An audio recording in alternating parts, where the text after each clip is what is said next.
Ya, tapi itu masih dalam tahap tafsiran. Oleh karena itu memang untuk membandingkan Trinitarian ini dengan konsep dengan apa monoteis atau politeis. Nah, itu yang betul. Tapi kalau macam oneness yang macam sekarang ya, oneness dulu sudah nggak ada.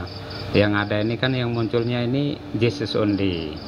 Kalau oneness secara universal, mau kita bicara secara universal, Muslim pun dibilang oneness karena satu Tuhan oneness. Tapi Pak Yusuf, sebenarnya antara oneness atau modalistis dengan Jesus only itu juga ada perbedaan. Ada perbedaan, ada perbedaan. Jadi antara oneness sendiri dengan Jesus only itu perbedaannya ada. Beda. Misalnya kalau ada. kita oneness ya, oneness itu kan pendeta Joshua Tewu tuh. Kalau Jesus only itu pendeta Henry Tan. Oh, itu juga perbedaan kenceng banget gitu. Oh iya. Kalau Henry Tan ini bukan Jesus only. Henry Tan ini Allah yang esa. Ini sesat. Iya, Jesus only dia.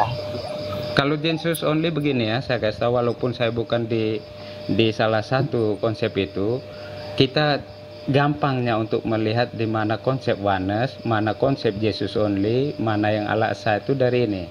Kalau oneness di dalam kekristenan, oneness ini mengatakan apa Bapa itu Yesus, Yesus itu Bapa. Contoh perbedaan yang paling mendasar lah untuk membedakan oneness yang dulu dengan Jesus only. Jesus only ini dia bukan Bapa itu Yesus, Yesus itu Bapa, tidak. Tetapi Jesus only ini akan mengatakan hanya Yesus. Jadi penyebutan tentang Bapa, Putra dan Roh Kudus itu Yesus, itu bukan itu bedanya. Beda untuk membedakan secara cepat tentang oneness dengan Jesus only. Sedangkan Henry Tan ini dia Allah yang esa. Allah yang esa ini satu sekte lagi yang menolak tentang apa ya, tentang dia bukan oneness juga itu. Dia ini hanya mau bilang oneness pun oneness separuh matang, oneness kebingungan, dia bisa dibilang begitu. Kalau saya sih sebenarnya mengklasifikasikan pendeta HTD itu ke Jesus only. Soalnya kalau Jesus only itu kan dia meniadakan Bapa dan meniadakan Holy Spirit kan. Nah iya, memang Jesus only itu. Kalau oneness masih Bapa itu ada, Holy Spirit itu ada, tapi adalah Jesus itu sendiri. Iya. Itu beda. Kalau Samuel itu Ben Abraham? Samuel itu siapa itu? Yesus only ya Samuel? Bukan. Kalau Samuel Oneness dia, oneness, tetapi kan sekarang ini kan yang bentrokannya itu mereka coba untuk memadukan Jesus only dengan oneness karena corak pikirnya macam berlabuh ke hal yang sama. Tetapi seharusnya kalau ketat berpikir bahwa oneness itu sebenarnya memang mempunyai pemikiran yang agak sedikit lebih universal, sedangkan Jesus only lebih ke spesifiknya. Bisa dikatakan seperti itulah untuk mengerti secara umum tentang perbedaan itu. Ini Ben Abraham ini Kristen ya?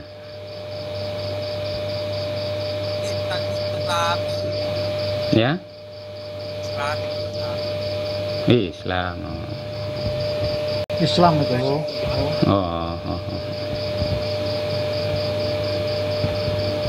Trinitas antara Katolik dengan Protestan itu juga beda loh. Kalau coba kita lihat beda loh memang. Gini, bukan dengan Protestannya, tetapi sebenarnya Protestan ini dia mengambang. Tapi begini, sebenarnya ada perbedaan di dalam Ortodoks dengan Katolik. Nah, itu yang betul. Karena gereja kalau di itu dalam di Filopoinya, kalau itu dengan Protestan sendiri beda. Kalau mau bilang beda, bukan beda. Mereka ini hanya pecahan dari Katolik. Tetapi sayangnya kan sekarang ini literasi ini bertaburan sana sini tanpa bisa membedakan mana yang satu, sehingga banyak Protestan yang menggunakan paradigma Ortodoks tetapi Protestan. Kan mereka bingung jadi sekarang dalam posisi yang mana. Nggak murni ya. Jelas. Mereka itu nggak murni, campur aduk. Bukan nggak murni, tapi karena literasi yang dibaca atau mereka mengikuti narasumber, karena mereka nggak ada satu pengajaran baku yang bisa menjadi kata sepakat untuk mereka tentang di mana kalau di Katolik itu kan mulai dari sola scriptura, di situ ada magisterium, di situ ada apa, ada juga anginnya bapak-bapak gereja kan begitu jadi apa, jadi sebuah aturan parameter baku ya dalam melakukan eksegesis kan. Kalau teman-teman Protestan itu lebih bebas eksegesisnya itu. Kalau kami di Katolik begini, eksegesis ini akan diserahkan kepada orang yang berkompeten. Maksudnya memang mereka ini yang mempelajari itu. Maka gereja hanya memberi panduan-panduan dasar tentang bagaimana cara menafsir Alkitab. Bukan berarti dia harus mengontrol semua para penafsir, tidak. Tetapi menghimbau para penafsir Alkitab ini agar melihat makna yang mau dimunculkan dalam teologi kekinian. Seperti itu sebenarnya bahasa lugasnya. Tetapi gereja ini sudah macam apa, memberi satu panduan umum di dalam. Contoh kami adakan banyak itu, kalau Katolik itu sampai botak rambutku pun mungkin nggak habis-habis bacanya itu. Ada hukum gereja, ada katekesenya, ada pengajaran resmi seperti Lumen Gentium, seperti apa itu kan Lumen Gentium ini terang bangsa-bangsa, ada lagi macam De Verbum itu sabda Allah. Kalau mau bicara tentang sabda Allah ya banyak kita lihat di dalam dokumen-dokumen De Verbum. Itu kerangka dasarnya akan kita tahu bagaimana orang Katolik melihat Alkitab. Ini akan jauh berbeda ketika berbicara dengan orang Protestan. Protestan kan bebas. Jadi suka-suka dia mau bilang kan jadi gimana. Tadi kan kita tahu kalau di Katolik kan jelas ya, pertama based on Alkitab ya, sola scriptura, terus magisterium sama tradisi suci bapak-bapak gereja. Artinya eksegesis itu ada rule-nya gitu loh. Kalau teman-teman yang Protestan ini lebih bebas, makanya seringkali mereka terjebak dalam narasi-narasi modalistis atau oneness itu sering gitu. Saya lihat ketika mereka menarasikan tentang teologi itu terjebak masuk ke modalistis akhirnya.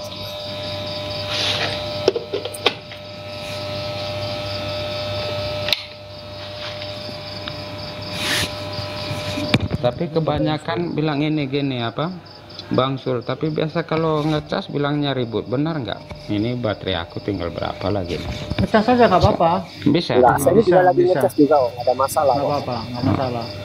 Saya biasa masuk TikTok lain, kalau ngecas mereka bilang ribut.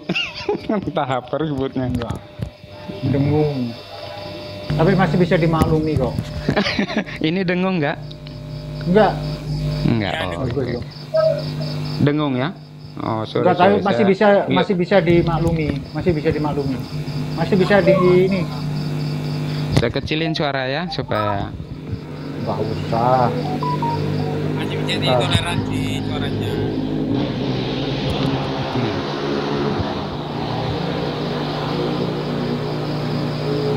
Udah mungkin bisa di mute. Udah ini ada suara berisik di belakang sepeda motor. Kerja aku punya kendaraan tuh. Oh alah. Oh ini Pak Yusuf ini. Ntar ya Pak Budi tak teleponnya ini. Aku di dalam kampung kalau pinggir jalan. Nggak diangkat-angkat Pak Budinya. Lumayan tuh. Ya Pak Budi. Selamat malam. Saya Julfikar nih. Aduh, ditunggu-tunggu teman-teman di TikTok. Itu linknya sudah tak kasih Pak Budi.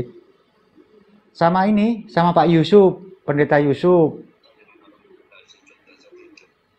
Kenapa? Dari sekarang ngantuk nggak mau nih. Udah ngantuk. Gara-gara tadi malam sampai jam 2 ya.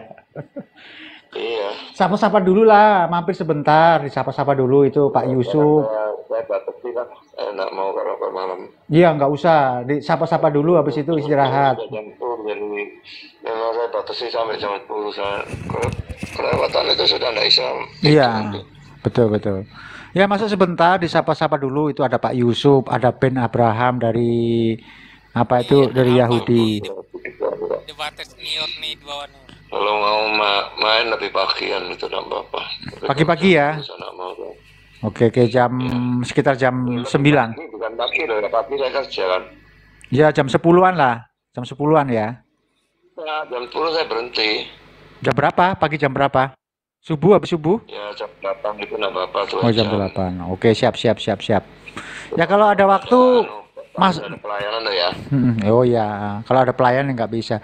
Masuk sebentar saja, disapa-sapa, sama teman-teman yang pada Suara nunggu. capek banget tuh kayak tadi suaranya. Urusan bahasa Indonesia kurang Kurang anu ya. terata teh. Oke ya, siap-siap istirahat dulu. Oke, istirahat dulu Pak Budi. Besok kita ketemu lagi ya. Yo, jaga kesehatan Pak Budi. Yo, selamat malam. Kayak suaranya drop banget itu. Iya, ngedrop gara-gara tadi malam. Makanya tak jambak dari tadi nggak mau naik dia. Ngedrop suaranya Mas Ben, Mas Yusuf, Pak Yusuf.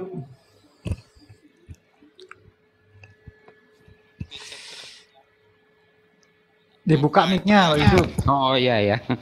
Ya ini terpaksa cabut HP nih, nanti berisik. Enggak kok. Nah, ini sudah cabut karena tadi berisik ya.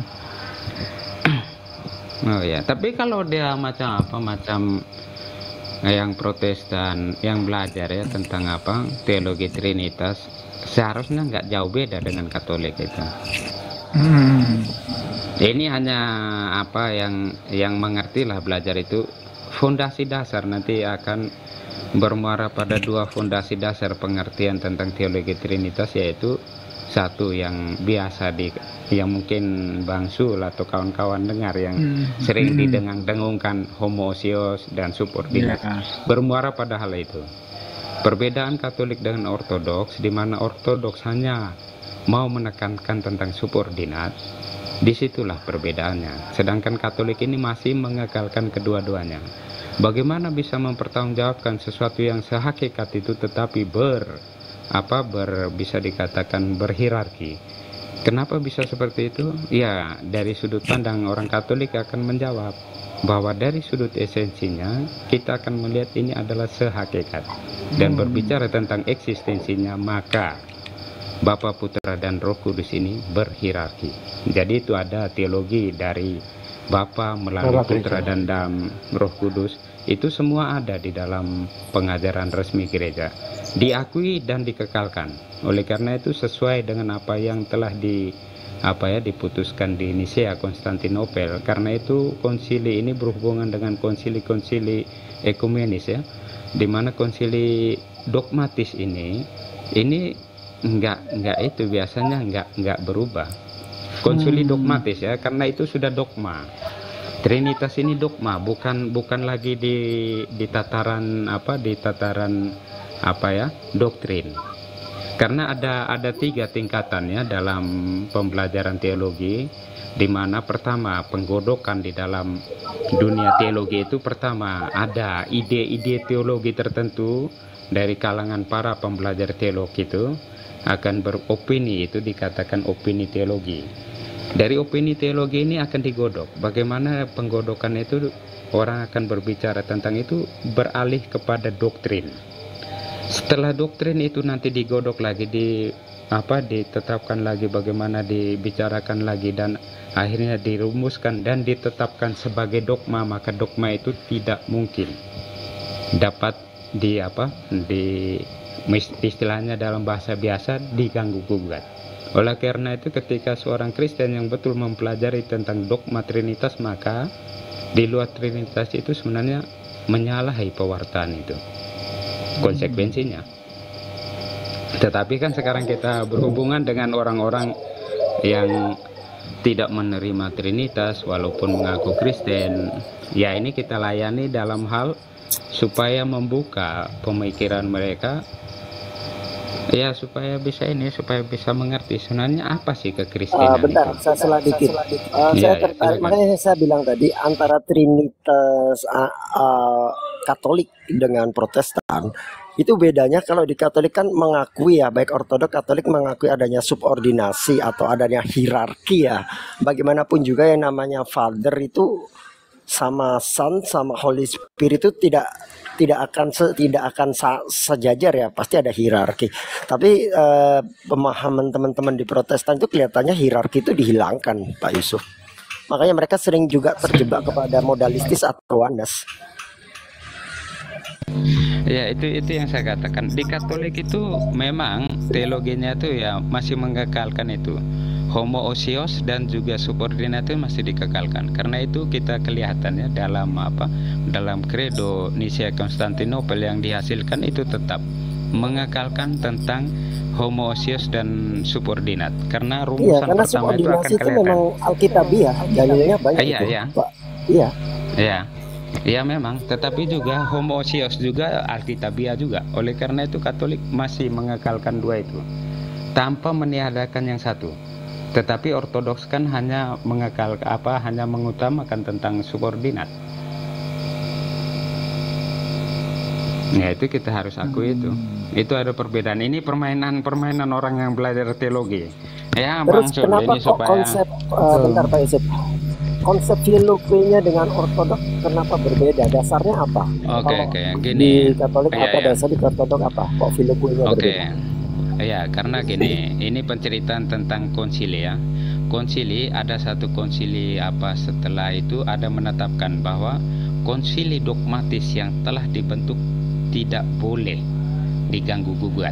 Itu ada satu konsili. Oleh karena itu, kenapa Ortodoks ini mau menyalahkan kekatolikan dengan mengatakan filioque ini seperti ini. Sebenarnya dalam rumusan Nisia Konstantinopel itu tidak secara jelas menyatakan filioque.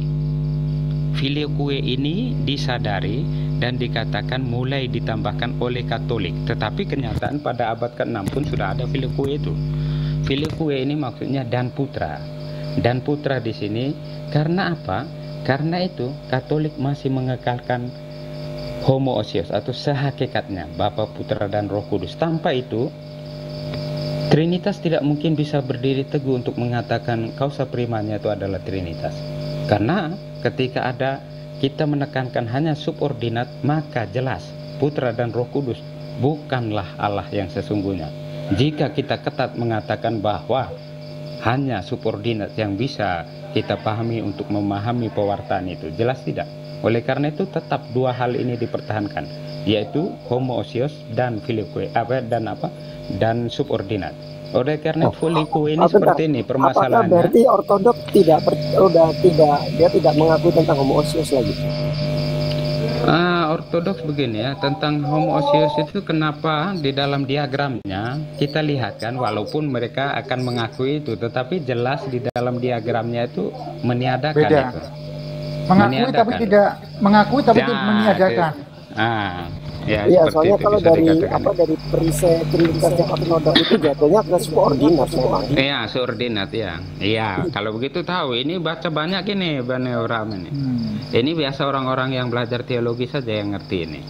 Tapi biasa begini, kita lihat secara garis besarnya saja ya, untuk membedakan itu bagaimana filioque. Kalau mereka mengatakan bahwa Katolik menambahkan dalam ini filioque, tetapi mereka juga penjelasan tentang Roh Kudus pun ditambahkan juga kalau sama-sama ketat sebagai gereja apostolik.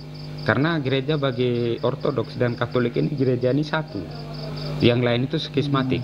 Oleh karena itu baik Ortodoks mengatakan Katolik skismatik, Katolik mengatakan Ortodoks skismatik.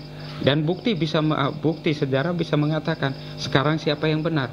Katolik sekarang adalah yang universal ya, Katolik Roma, karena kami sudah lengkap dengan semua tradisi, sedangkan Ortodoks tidak bisa lengkap dengan semua tradisi. Oleh karena itu dia tidak bisa disebut Katolik. Kami sampai sekarang ini Katolik, bukan Roma saja Katolik ya. Katolik itu ada Katolik Bizantium, ada Katolik Koptik, ada Katolik itu Katolik semua Koptik ada, Katolik Ada. Bizantium ada. ada, semua ada, sudah lengkap. Katolik Armenia, Katolik yang pertama sudah yang di lima tradisi pertama kekristenan itu semua sudah ada di dalam kekatolikan.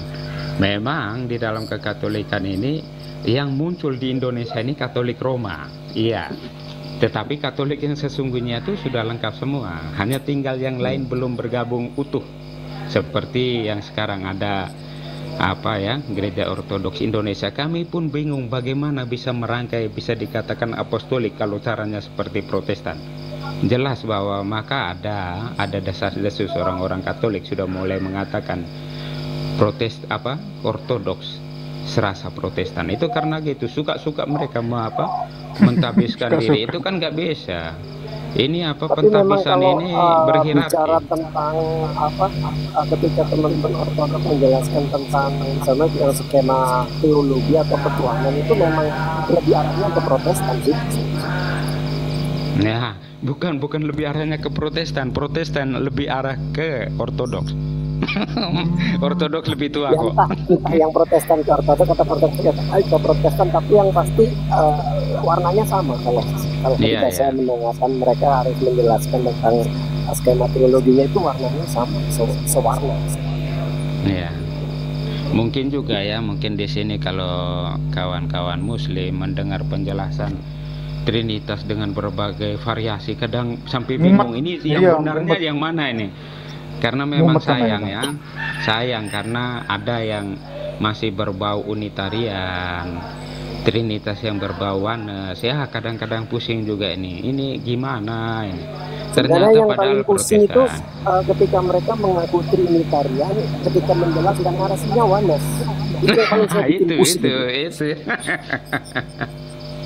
Tapi memang ini ya, itu kenapa saya sering mengganggu orang-orang oneness sekarang dengan mengatakan Trinitarian, pemikiran Trinitarian itu sebenarnya bukan murni monoteis, bukan Katolik. bukan murni politis. Itu adalah monoteis yang politis yang monoteis. Kok bisa Seharusnya. begitu ya? Iya gitu. Ini cara berpikir abstrak, kalau bisa ke situ akan mengerti apa yang saya maksud. Karena memang betul bahwa Trinitaris, rumusan Trinitaris ini kalau betul ketat mengatakan itu monoteis, iya nggak benar-benar juga karena di dalamnya itu ada 3 pribadi yang dapat dibedakan. Tetapi mau bilang politis juga tidak bisa karena politis itu adalah Allah yang esa. Ini yang Nah kadang-kadang. itu, iya. Tapi itu yang sebenarnya yang ada di pewartaan. Oleh karena itu, ketika menghadapi itu, para pemikir gereja ini akhirnya harus membuat satu rumusan untuk orang mengerti, supaya jangan salah mengerti. Akhirnya memang rumusan yang paling valid itu ya Trinitas. Oleh karena itu kan ada sebutan itu adalah konsili dogmatis, karena memang tidak mungkin terganggu gugat dari pewartaan. Kalau bicara tentang Tuhan kan semua dari perspektif bisa, tetapi kalau dari perspektif pewartaan perjanjian baru memang nggak bisa lari dari Trinitarian. Tapi yang sering terjadi gini Pak Yusuf, ketika mereka tidak memahami benar tentang dogma dari bapak-bapak gereja, ketika dia menjelaskan tentang Trinitarian, konsekuensinya jatuhnya di dua hal. Kalau nggak jatuh di modalistis, dia jatuh di Trinitarian subordinat. Iya, memang sungguh seperti itu.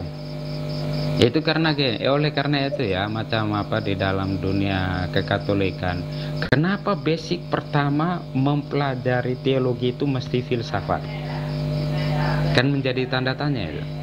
Kenapa seorang Katolik mesti sebelum memasuki pembelajaran teologi mesti memasuki dunia filsafat? Itu karena apa? Karena untuk memahami pengajaran dogmatis gereja memang tidak semudah yang kita pikirkan dari pengetahuan dari pengalaman kita, pengetahuan yang berhubungan dengan pengalaman manusia yang bisa dibuktikan 1 + 1 sama dengan 2 itu sebenarnya tidak gitu. Oleh karena itu memang dipersiapkan di dalam mempelajari teologi di dalam dunia kekatolikan ya, itu memang orang pertama harus mengenal filsafat. Filsafat ini membantu mereka untuk mengerti hal-hal yang kompleks di dalam dunia pewartaan itu. Karena kalau mengatakan pewartaan itu adalah hal yang mudah, enggak juga, berarti mereka betul-betul memudahkan hal-hal yang kompleks itu. Bisa sih, tapi sejauh mana bisa dipertanggungjawabkan, itu masalahnya. Tapi ini saya ngomong ini biasanya harus yang mengerti teologi nih. Kalau enggak juga nanti saya ngomong dibilang apa ngomong ini satu nih. Tapi gini loh, Asik loh. justru saya kalau ketemu teman-teman Trinitarian, ketika dia menjelaskan sampai detail, bahkan kadang terpeleset ke modalistis atau oneness, kadang terpeleset ke Trinitarian subordinat, itu saya pasti bilang gini, loh, Santo Agustinus saja bilang Trinitas itu adalah misteri gitu loh. Kalau Iya, Anda iya, bisa iya. betul seperti itu, berarti Anda sudah melangkahi apa yang dikatakan Santo Agustinus gitu loh. Karena ada tahap-tahap yang itu tidak bisa dijelaskan dalam Trinitarian. Kalau itu dijelaskan Gini, karena bukan iya, jatuhnya iya. bukan lagi misteri gitu loh. Tapi Iya, karena iya. teman-teman itu sampai offset gitu menjelaskan itu. Nah, ya ini dunia apa yang dikatakan dirumuskan Agustinus. Agustinus ini kan filsuf dan teolognya gereja. Dikatakan dia sebagai apa? Pujangga gereja. Oleh karena itu gini, memahami apa yang dikatakan sampai pada kesimpulan misteri Allah Trinitas ini karena begini, dia coba untuk menjelaskan Trinitas ini seclear mungkin. Oleh karena itu dia akhirnya mendapati bahwa ternyata yang dia coba ungkapkan, semakin dia ungkapkan semakin dia tahu bahwa dia tidak tahu. Itulah dia katakan bahwa memang memahami Allah adalah sesuatu yang bisa dikatakan kita masuk ke dalam dunia misteri. Dunia misteri ini maksudnya sesuatu yang sebenarnya ada tapi belum dinyatakan. Oleh karena itu ya dalam perkembangan ini, jika macam contoh ketika ini kita akan hubungkan dengan dunia eskatologis ya, bagaimana nanti belakangnya akan bisa terang semuanya ya tergantung kedatangan Yesus yang kedua itu. Oleh karena itu dalam membicarakan tentang nilai kealahan atau berbicara tentang Allah, kita akan memasuki dunia ini, dunia yang saya tidak tahu, Anda tidak tahu. Bukan berarti kita langsung ke dalam ketidaktahuan, tetapi saya tahu bahwa saya tidak tahu. Itu lebih baik daripada saya tidak tahu bahwa saya tidak tahu. Itu parah. Kan dunia sekarang itu saya tidak tahu bahwa saya tidak tahu. Itu yang orang berbicara bahwa seolah-olah dia tahu. Padahal dia ini sedang tidak tahu bahwa dia tidak tahu. Tetapi Agustinus sudah mencapai pada tahap dia tahu bahwa dia tidak tahu. Dalam konsep penerapan yang lebih lanjut bahwa dia tahu kalau dia tahu bahwa dia tidak tahu. Itulah dunia yang sudah ditembusi oleh Agustinus. Tetapi yang susah Tapi dipahami ada oleh orang fenomena lain. yang menurut saya aneh gitu ya. Jadi ketika menjelaskan tentang dari kristologi ya tentang sang anak ini ya. Jadi ada sebuah hal yang mereka mengatakan bahwasanya sang anak ini punya dua roh. Padahal kalau kita lihat lagi bapak-bapak gereja tentang hipostasis union ya, Chalcedon, hasil Chalcedon, hipostasis union. Bapak-bapak gereja nggak pernah bicara tentang dua roh gitu loh. Dia hanya berbicara tentang dua kodrat, tapi bukan dua pneuma. Nah ini saya sampai bingung kadang ini sebenarnya tentang apa penjelasan dua roh ini ikut siapa sih sebenarnya? Kok bisa muncul gitu loh? Iya, iya. Saya bingung Ya juga gini, itu sebenarnya gampang. Itu apa nama? Ini kita bicara lainnya. Tadi Trinitas, ini tentang kristologi. Itu dua sub yang berbeda. Kristologi ini akan sentrumnya nanti ke Dui Natur ini ya. Pertama sekali seharusnya orang menyadari pembicara seperti dulu pernah ya di MYM, karena dia tidak bisa membedakan Dui Natur dengan hal-hal yang bisa disentuh, diraba, atau bisa dikatakan sebagai pengetahuan empiris. Beda itu. Natur ini bukan menceritakan benda yang material yang bisa dibedakan, tidak. Natur ini sesuatu yang apa, ciri yang kita sebutkan tentang hal itu. Contoh seperti bicara tentang natur apa, natur Kristus yang tidak dibedakan itu. Kenapa mereka mau menceritakan tentang itu menjadi doro? Ini karena mereka mengembangkan pemikiran-pemikiran Nestorian. Nestorian ini kan membedakan karena apa? Dalam otak dia tidak dapat menerima, dalam teologinya ini dia tidak dapat menerima bahwa di dalam Yesus itu kenapa kita dapati dia, contoh yang paling nyatakan, dia tertidur atau dia menderita. Dia itu. Oleh karena itu dalam pikiran dia, mana mungkin Allah menderita? Mana mungkin Allah itu tertidur? Nah, oleh karena itu maka dia mulai membedakan. Oh, berarti di dalam Yesus Kristus ini ada dua natur yang bisa dibedakan. Itu yang tidak diterima. Karena pembedaan itu nanti perkembangannya menjadi dua roh. Karena apa? Ketika kita membedakan satu sisi di mana kemanusiaannya, kita akan nanti bicara pembedaannya manusianya. Karena manusia dia mempunyai satu roh. Tapi dari Allah, Allah juga adalah roh. Maka mungkin ada dua roh. Ini pengembangan dari mereka yang coba mengerti tentang Nestorianisme. Tetapi secara tidak sadar mereka itu Pak Yusuf. sedang itu. Sedangkan kalau kita bicara pemahaman Bapak-Bapak gereja dalam hipostasis union, yang dua itu adalah hipostasiosnya kan, hipostasisnya yang dua, bukan penomanya yang dua. Tapi sekarang ini arahnya ke Nestorian semua gitu loh. Jadi penoma atau rohnya yang dua, bukan hipostasisnya. Nah, ini kan kacau akhirnya. Itu yang mau bilang bagaimana ya, kadang-kadang pembicara bahkan seorang pengajar pun masih terpleset, itu biasa. Betul. Mereka tidak paham hipostasis union. Ini kadang herannya saya seorang gembala loh, kadang saya bilang kok bisa ya seorang gembala nggak paham hipostasis union lah. Ya, sebenarnya penyebutan hipostasis union, kesatuan pribadi, ini sebenarnya yang lebih tepatnya kesatuan dalam satu pribadi. Yang kesatuannya itu apa? Kesatuannya itu yaitu tentang apa tadi? Tentang bisa dikatakan naturnya atau kodratnya. Tetapi yang hipostasis itu kodrat, hakikat. Ya, oleh karena itu ketika dikatakan tentang apa hipostasis union, orang sudah mengerti kok istilah ini untuk menyebutkan tentang dua kodrat dalam satu pribadi.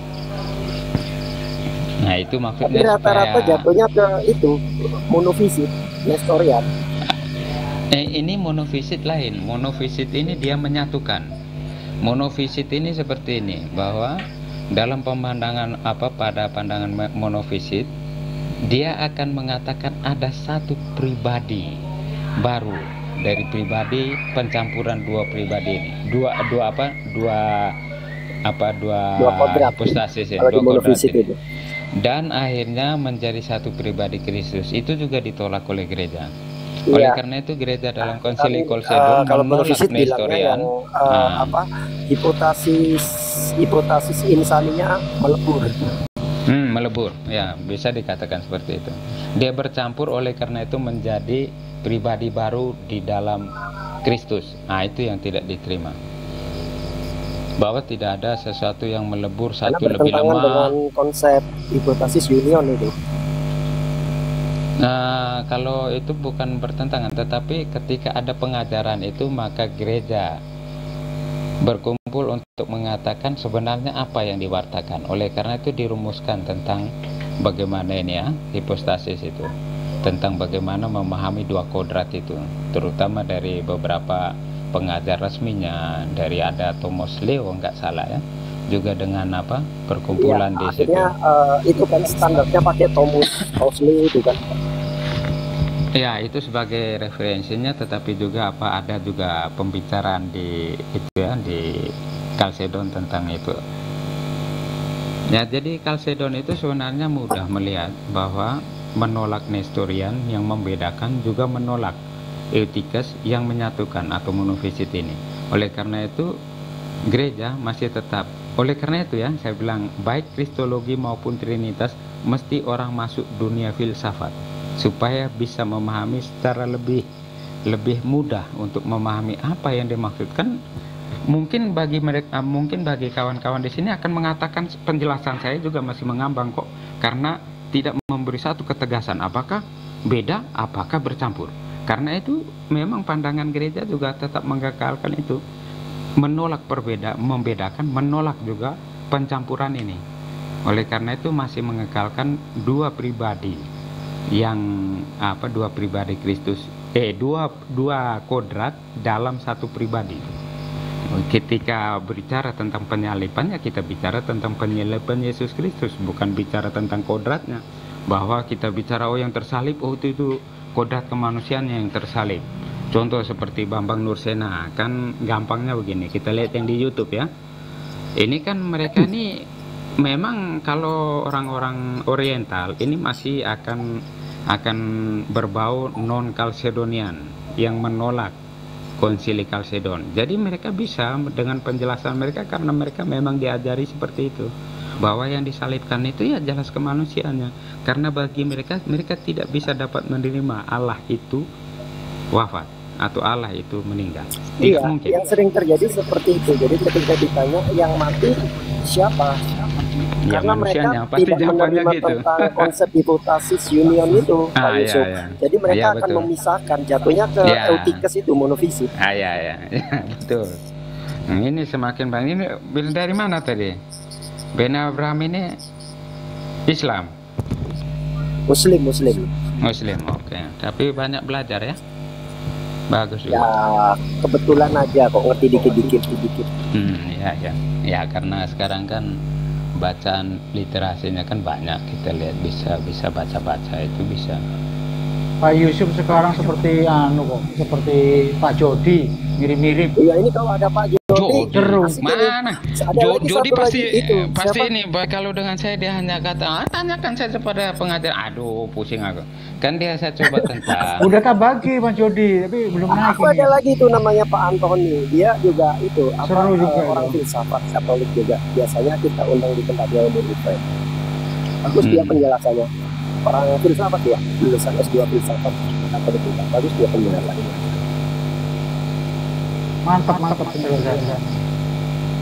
Ya kalau Jody ini kan agak kelihatan mungkin secara autodidak ya, saya pun nggak terlalu ngerti, tapi cara pemikirannya kan bisa ditangkap begini.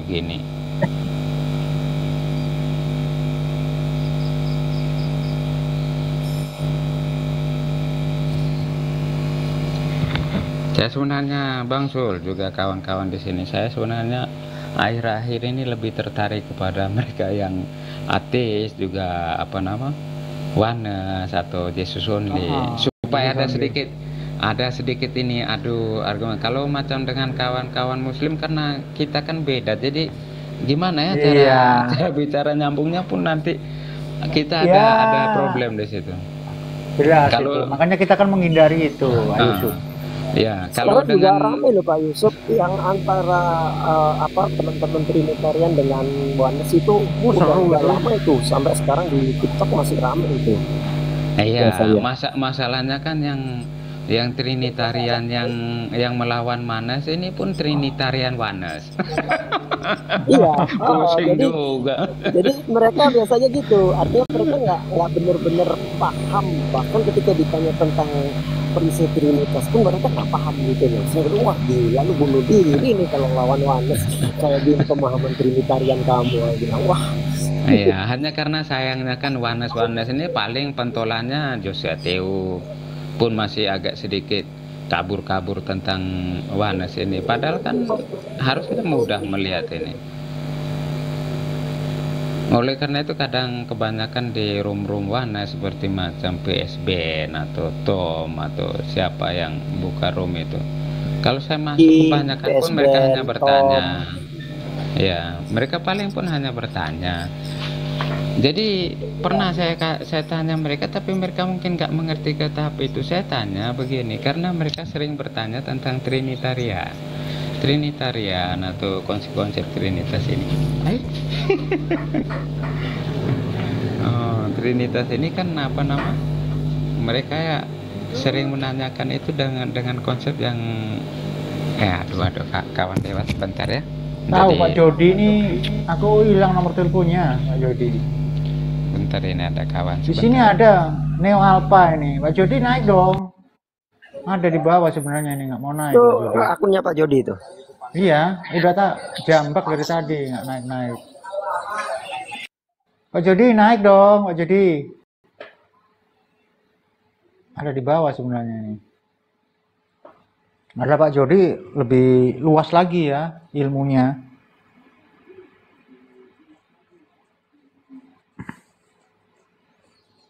Gimana Pak Ngajito?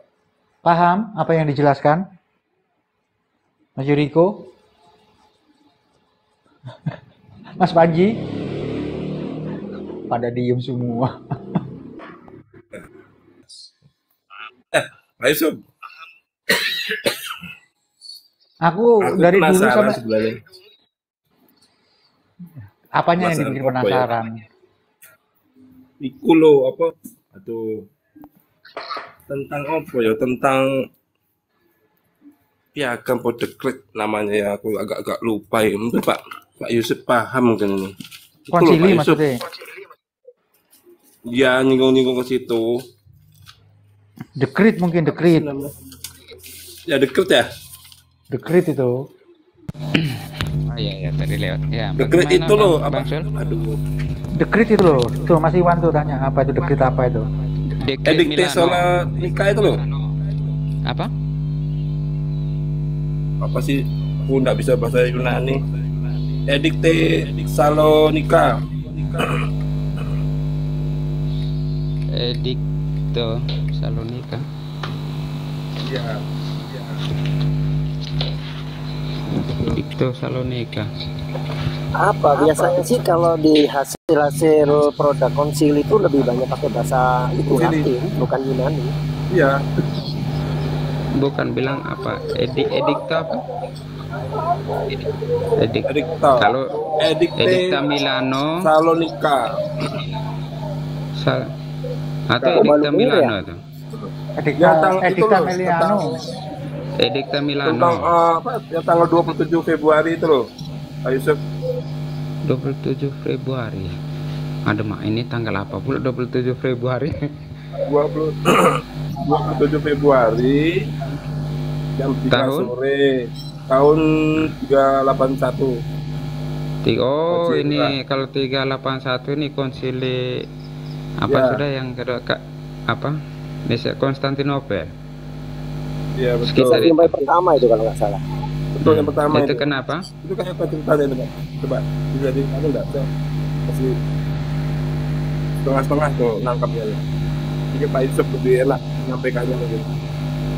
Ya, ini karena konsili ini lebih membicarakan tentang Roh Kudus ya. Ini karena ada pembicaraan Konsili Nicea, orang berbicara tentang siapakah Yesus Kristus. Oleh karena itu sudah dibicarakan, nanti ada keputusannya, ada beberapa keputusan Nicea tentang itu. Perkembangannya lagi nanti para teolog ini mulai berpikir lagi ya, bicara. Jadi siapa lagi nih Roh Kudus ini? Nah, itu oleh karena itu ada dalam konsili dibuat di Konstantinopel ya, untuk membicarakan tentang Roh Kudus. Oleh karena itu memang dalam konsili ini ada lebih fokus kepada penetapan pribadi ketiga ini, Roh Kudus. Jadi dari dua konsili dogmatis ini dihasilkan satu kredo. Kalau kita bicara hasil konsili ada hasil-hasilnya, tapi nggak ada sih, saya nggak ada laptop atau nggak ada telepon lain yang mengakses ke situ. Ada hasil konsilinya tuh ada. Dari dua hasil konsili ini dihasilkan satu kredo pengakuan iman Nicea Konstantinopel. Dari pengakuan istilahnya itu intisarinya lah, intisari dari Nicea Konstantinopel itu yang dapat dipahami tentang Trinitarian itu, Trinitas itu. Jadi tentang Konstantinopel ini apa yang mau ditanyakan, keputusan mungkin berhubungan dengan keputusan Konstantinopel mana yang menjadi kendala, karena ada beberapa ya, saya sendiri nggak terlalu ingat itu keputusannya, karena ada keputusan setiap konsili itu ada ditetapkan, ada yang mencatatnya keputusan apa yang dihasilkan, siapa yang berapa orang yang hadir itu pun dicatat itu. Potongan ini aja yaitu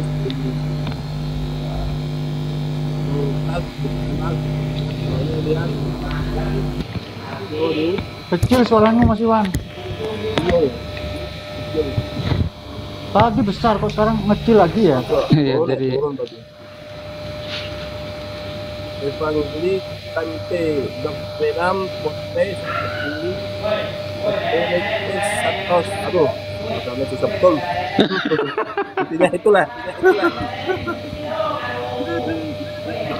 Tapi poinnya itu keputusan yang namanya itu kan saya mencatat tanggal 20 Februari. aduh ini itu ya Bang Jericho ya, Bang siapa? Mas Iwan, Mas Jadi- Iwan. oh Mas ya, oh ya Bang Iwan itu Apa tadi ini ada sedikit putus-putus, entah HP saya atau Enggak, memang suaranya Mas Iwan kurang bagus itu. oh. Itu seperti waktu Pak Yusuf suaranya kayak begitu, kita sakit ini. Sekarang ngerasain Oh. sendiri ya. Oh, gitu. Coba digeser dikit Mas Iwan, mungkin colokannya atau apa. Pak Yusuf kalau di TikTok mantap suaranya loh.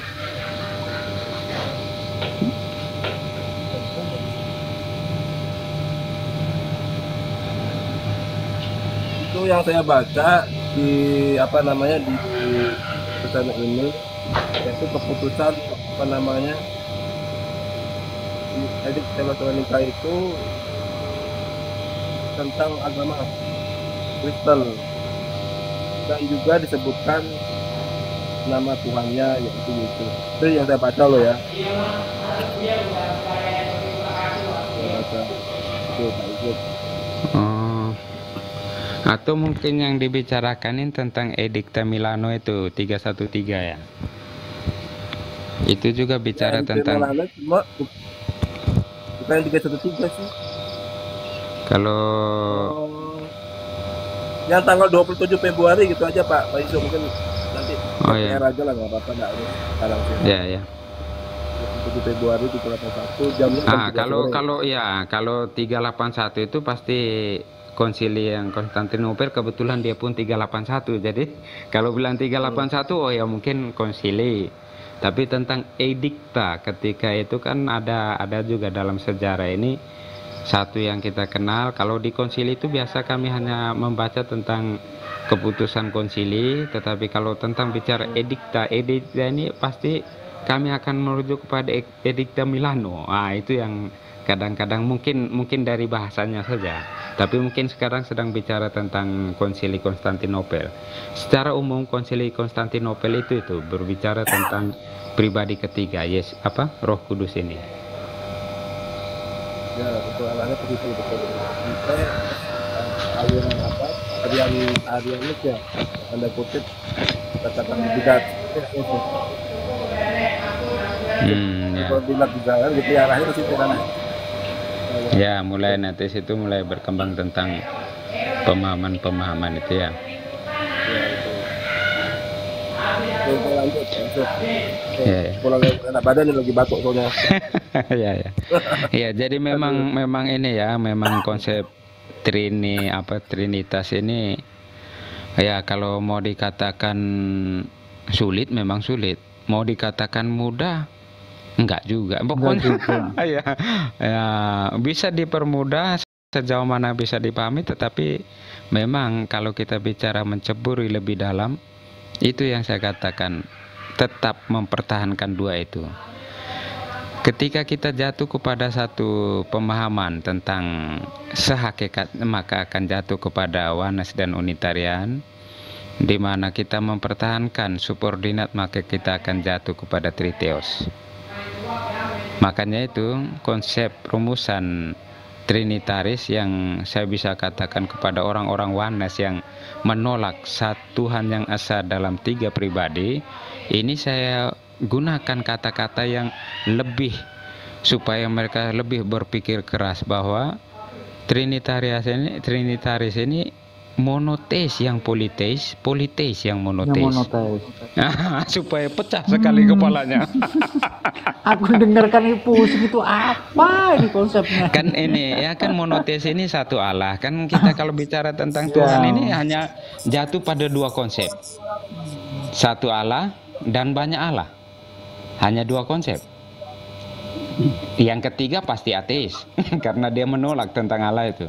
Jadi dua konsep ini, Trinitaris ini bukan jalan tengah, tetapi dia adalah monoteis yang politeis, politeis yang monoteis. Mau bilang dia monoteis murni pun enggak, politeis murni pun enggak. Jadi dia monoteis yang politeis, politeis yang monoteis.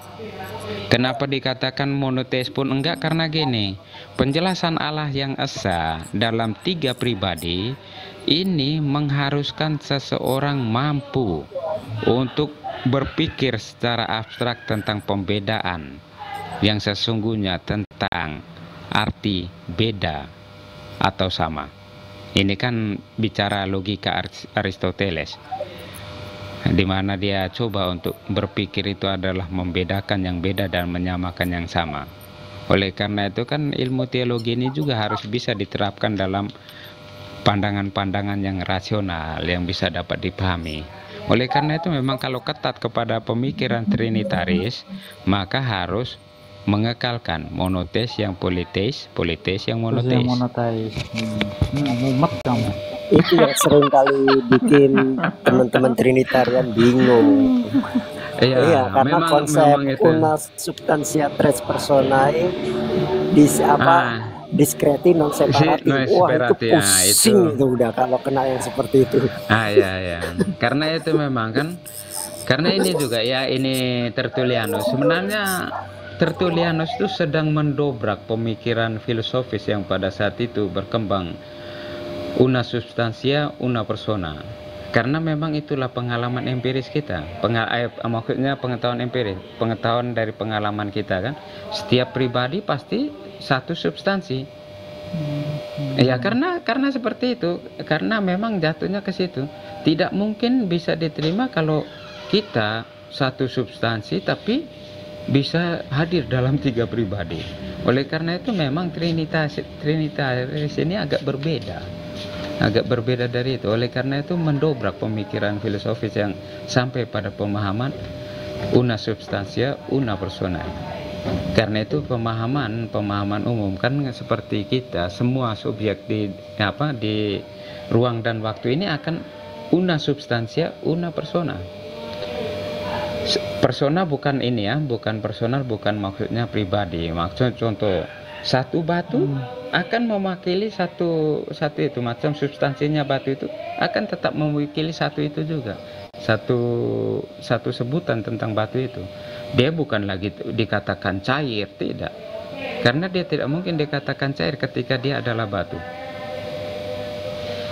Tetapi una substantia trias personae ini coba mengangkat dari pewartaan yang dimunculkan, karena landasan iman Kristen itu dari pewartaan itu. Jika pewartaan mengatakan ke laut, ya ke laut semua kami. Maksudnya seperti itu. Oleh karena itu mereka harus merumuskan apa sebenarnya yang diwartakan ini. Maka dari pewartaan itu dirumuskan yang bisa dikatakan para pembelajar teologi bahwa rumusan yang terdekat untuk menjabarkan pewartaan yaitu Trinitas. Tidak lain dan tidak bukan. Karena kalau Wanas pun salah meninggalkan yang lain, ke Triteis pun salah karena meninggalkan yang lain. Oleh karena itu memang Trinitaris ini adalah sintesisnya, sintesis dari pewartaan itu. Jadi memang sedikit ini ya. Ini kalau berbicara tentang sintesis ini bukan melibatkan satu ayat, tidak. Itu yang kesalahpahaman para pengajar Protestan ketika mendasarkan pengetahuan Trinitas dari ayat-ayat. Itu salah. Ayat-ayat itu memang mendukung penjabaran yang mau disampaikan, tetapi rumusan Trinitas ini adalah sintesis. Maksudnya ketika kita melihat antitesis, tesis dan antitesis dari yang diwartakan itu, kita harus menimbulkan satu yang ini yang bisa kita merangkum semua. Kalau kita katakan bahwa di situ hanya satu Allah, Bapa, Firman dan Rohnya, ya itu kita akan mengetepikan lain tentang perbedaan Bapa, Yesus dan Roh Kudus. Tetapi sebenarnya yang ini satu langkah lebih ke depannya, saya katakan kepada kawan-kawan Muslim, Trinitas itu bukan terdiri dari Bapa, Firman dan Roh, tidak. Trinitas itu Bapa, Yesus Kristus dan Roh Kudus. Itu esensinya. Esensi Trinitas Bapa, Yesus Kristus dan Roh Kudus. Siapakah Yesus Kristus? Yesus Kristus itu adalah Allah Putra. Oleh karena itu kami mengenal Bapa, Putra dan Roh Kudus. Kan ada ditafsirkan di dalam gereja Assyria atau gereja Oriental mengatakan Bapa, Firman dan Roh Kudus. Sebenarnya itu enggak terlalu benar, karena mereka sudah mengalihkan esensi dari Trinitas menjadi Bapa, Firman dan Roh Kudus. Jika mereka belajar filsafat dengan pembicaraan tentang pra-inkarnasi, Pra-ekstensi. itu Oh, sudah mau mengatakan tentang Yesus itu bukanlah Allah. Sebenarnya itu. Tetapi kenyataan di dalam pewartaan, seluruh pewartaan menekankan bahwa Yesus adalah Tuhan dan Allah kami. Nah, itu yang ini kita bicara bukan ayat per ayat, tapi dari keseluruhan yang bisa dipahami dari penjelasan pewartaan. Kan 4 pewartaan itu yang paling ditonjolkan dalam menelusuri kekristenan selain surat-surat ya. 4 yaitu Injil Matius, Markus, Lukas, Yohanes.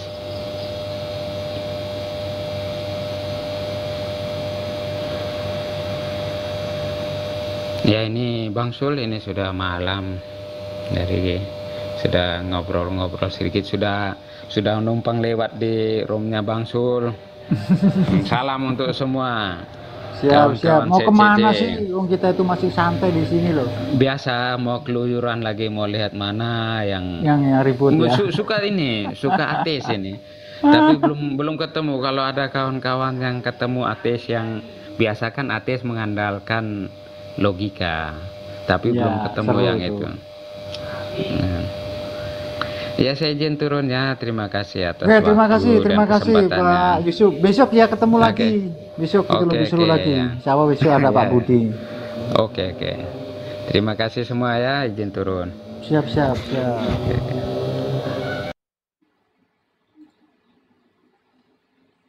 Kira-kira ada yang mudeng enggak tadi ya?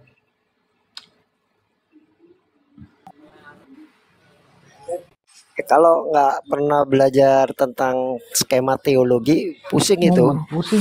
Lihat aja udah pening itu. Apa sing diomongno aku ya gak belas ora ro. Iya, Pak Jul. Memang harus belajar skema teologi dulu kalau mau tahu yang dibicarakan Pak Yusuf itu. Iya, kasare, pusing itu. Jadi istilah-istilahnya aja mungkin asing buat teman-teman Asing. yang belum pernah belajar skema teologi, akan bingung itu apa itu una substantia tres personae non separa discreti non separati, itu pasti pusing itu teman-teman. Apa itu hypostaseos?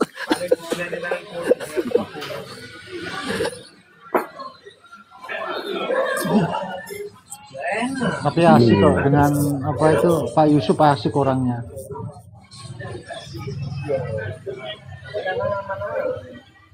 Ya lumayan filsafatnya. Tadi saya coba dengerin penjabaran filsafatnya, lumayan dia. Lumayan.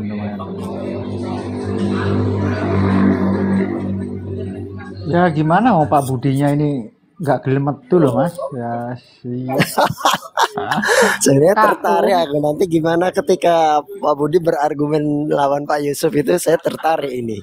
Iya. Bagaimana aku pengen penjelasan Trinitarian versi Pak Budi? Pak Budi kan Protestan ya. Saya nggak tahu ya teman-teman Protestan selama ini apa konsep Trinitariannya, dia menggunakan perisai Trinitasnya Katolik apa Ortodok atau bikin sendiri atau gimana, kan belum jelas sampai sekarang.